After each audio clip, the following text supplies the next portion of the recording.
Hola a todos. Bueno, en estas clases vamos a ver lo que son los inversores, las aplicaciones, los tipos de modulación y las características de cada una de ellos.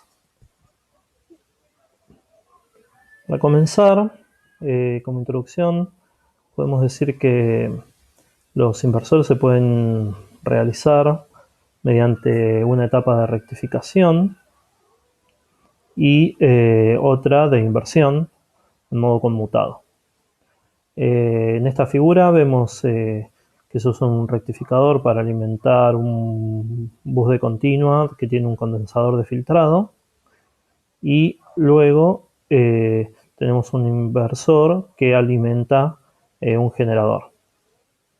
Eh, si el motor reduce la velocidad, lo que va a pasar es que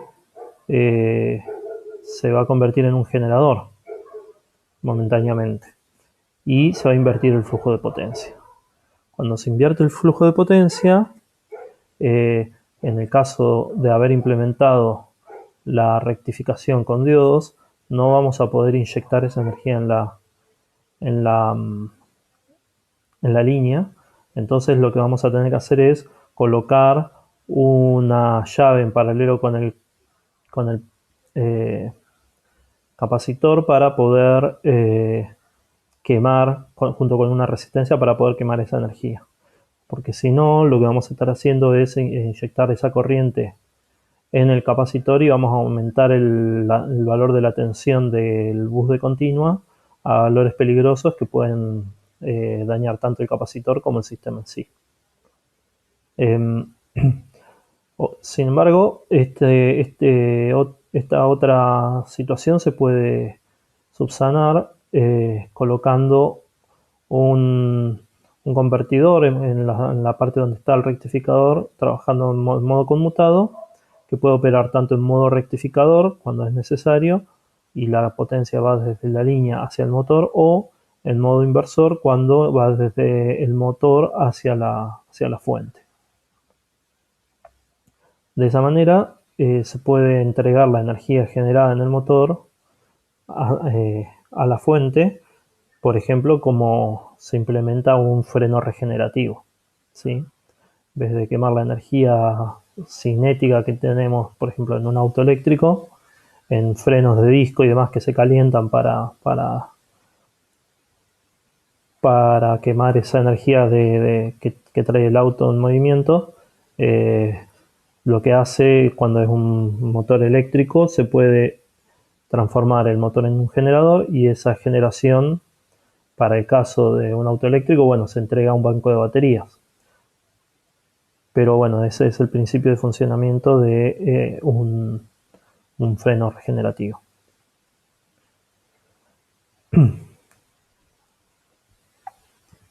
Bien, entonces en esta unidad vamos a ver inversores monofásicos y trifásicos.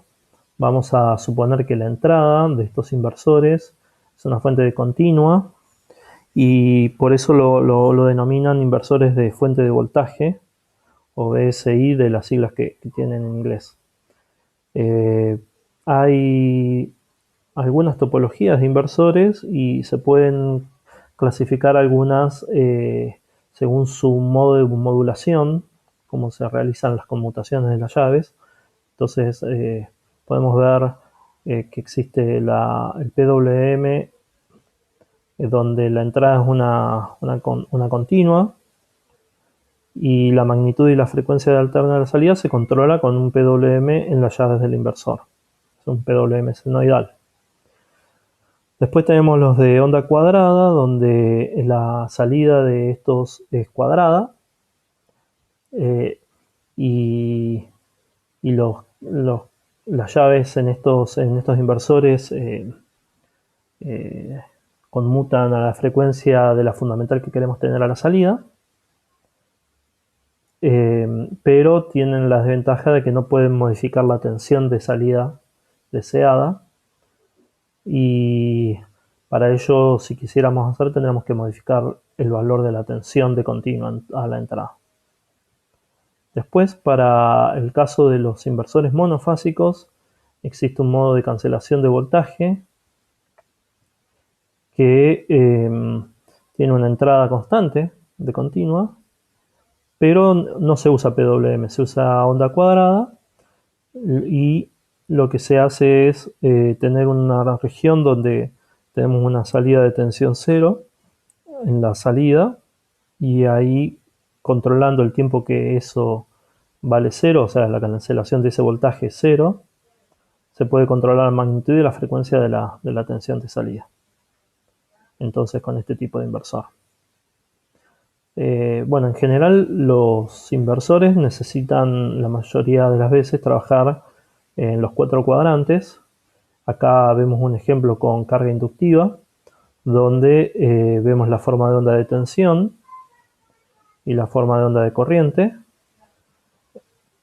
y vemos que en cada región de trabajo el inversor tiene que estar trabajando en alguna de los 4 cuadrantes. Por ejemplo, en este primer caso, está trabajando en el cuarto cuadrante como rectificador, ¿no? Tenemos tensiones positivas y corrientes negativas. O sea, estamos en este cuadrante, en el cuarto cuadrante. Después tenemos tensiones positivas y corrientes positivas, así que trabaja como inversor. Después acá acá trabaja en el segundo cuadrante, y luego vuelve a trabajar en el modo inversor, pero esta vez en el tercer cuadrante.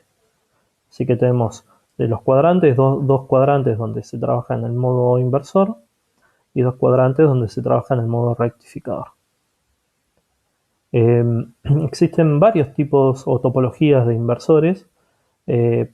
Vamos a empezar a hablar de un inversor de una pata.